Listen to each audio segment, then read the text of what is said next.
You walk through the door and your dog loses their mind. The spinning, the whimpering, the full body trembling that looks exactly like joy. And you have always called it excitement. Everyone calls it excitement. But what if that word is not just incomplete? What if it is actually hiding something so profound that understanding it will permanently change the way you walk through your own front door? Welcome to Canine Instinct. Subscribe right now, because what you are about to learn is one of the most extraordinary things science has ever discovered about the bond between your dog and you. And we are starting with the moment that happens every single day, the one you have been misreading your entire life. 1. Your dog is not greeting you. They are completing a biological emergency. When you leave, something happens inside your dog that has nothing to do with boredom or loneliness in the way humans experience those things. Their nervous system enters a state of genuine biological incompleteness. You are not simply absent, you are the primary attachment figure in their social world. The one presence their brain is neurochemically calibrated to seek, track, and remain close to, and you disappeared. Research tracking stress hormones in dogs during owner absence shows cortisol levels spiking within minutes of the door closing. Heart rate elevates. The nervous system shifts into a low-level alert state that does not fully resolve until one thing happens. You come back. That response you see at the door, the trembling, the spinning, the sounds that seem almost too intense for the moment, that is not performed excitement. That is a nervous system completing itself, the alert state collapsing. The biological question that has been running since you left: where is my person? Are they coming back? Is everything still intact? Receiving its answer all at once. You are not the highlight of their day. You are the resolution of their deepest biological fear. 2. Their brain releases the same chemical it uses to bond mothers to newborns. In 2015, a landmark study published in the journal Science made headlines across the world. Researchers measured oxytocin levels, the bonding hormone, in both dogs and their owners during moments of mutual eye contact and close physical interaction. What they found stopped the scientific community. When your dog sees you after an absence, their brain floods with oxytocin, the same neurochemical that surges through a human mother in the first moments after her child is born, the same chemical responsible for the most powerful bond in human biology. Your dog's brain is using its most potent attachment mechanism, the one evolution reserved for the deepest possible bonds, every single time you walk through the door. And here is the part that makes this even more extraordinary.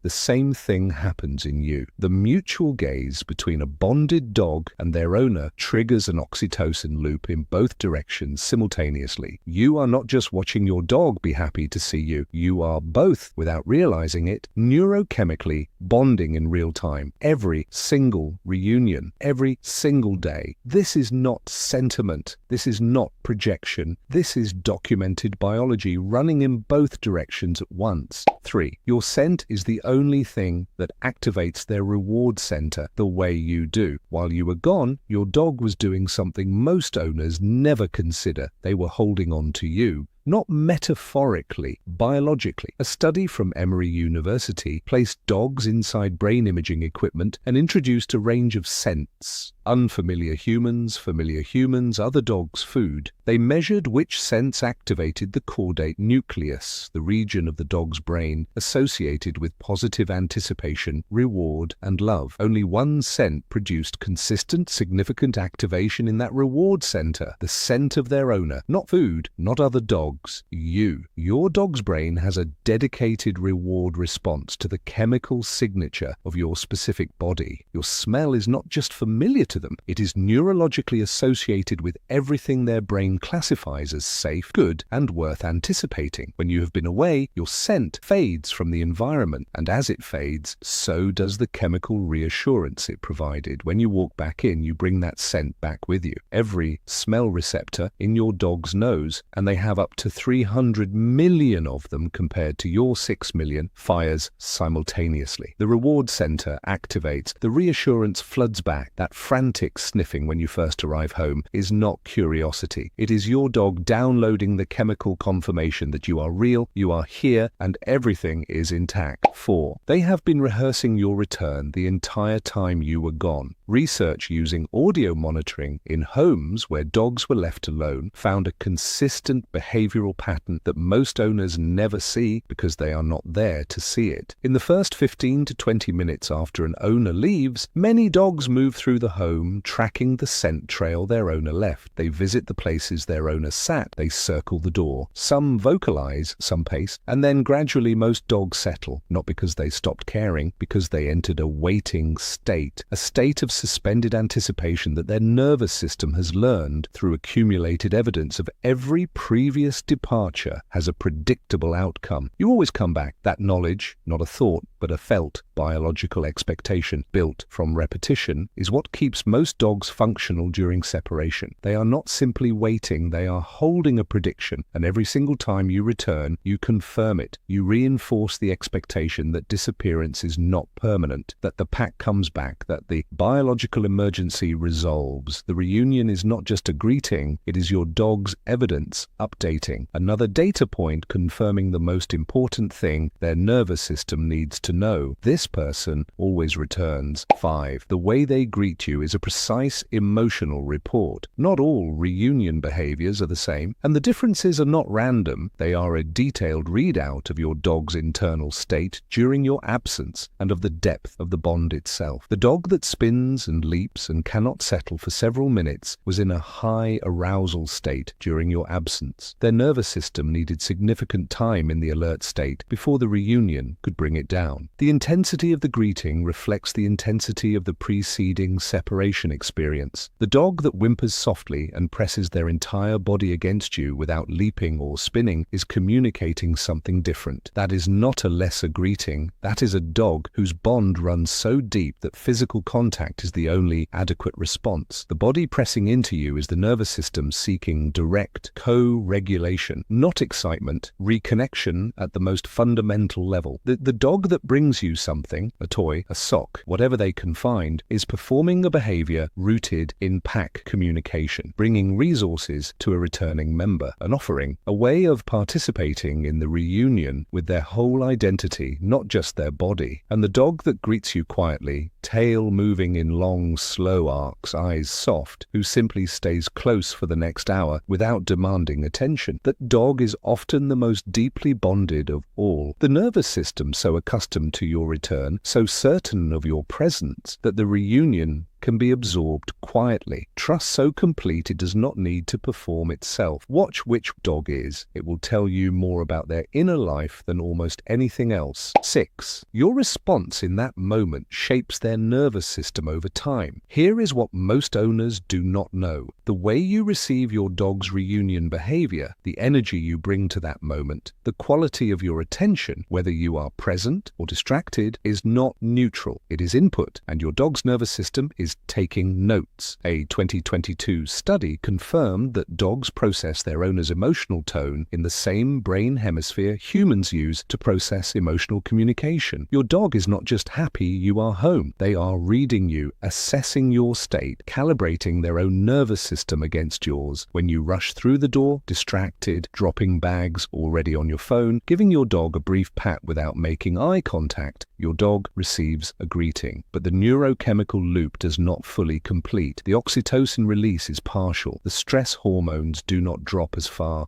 or as fast. When you stop, when you put down what you are carrying, lower yourself to their level, make genuine eye contact, let their greeting land, the loop completes, the cortisol drops fully, the nervous system resolves, and something else happens too. The bond deepens imperceptibly in that single moment. But those moments accumulate. 7. They are not greeting the person who left, they are greeting the center of their world. Scientists who study canine cognition use a phrase that once you hear it, you cannot unhear it. Dogs do not form attachments, they form primary attachments, singular, irreplaceable, the way human infants attach to a primary caregiver. Research using the strange situation test, originally developed to measure human-infant attachment, has been adapted for dogs. The findings are consistent and extraordinary. Dogs show all 4 markers of secure attachment to their primary human that infants show to their mothers. They use their owner as a secure base for exploration. They show distress stress at separation, they seek proximity upon reunion, and they are calmed by contact in ways nothing else can replicate. Your dog does not have a favorite human the way you might have a favorite restaurant. You are not a preference. You are an attachment figure, the organizing center of their entire social and emotional world. The being their nervous system is calibrated around. When they see you at the door, all of that, every neurochemical, every instinct, every accumulated memory of every reunion, every piece of biological programming laid down over 15,000 years of coevolution activates simultaneously. That is not excitement. Excitement is what your dog feels when they see a squirrel. What they feel when they see you is in an entirely different category, a category that does not have a clean human word for it, because human language evolved to describe human experience, and what your dog feels when you walk through that door is something that belongs to them, ancient, precise, and absolute. It is the feeling of their world becoming whole again. The next time you walk through your door and your dog comes apart at the seams, let it land,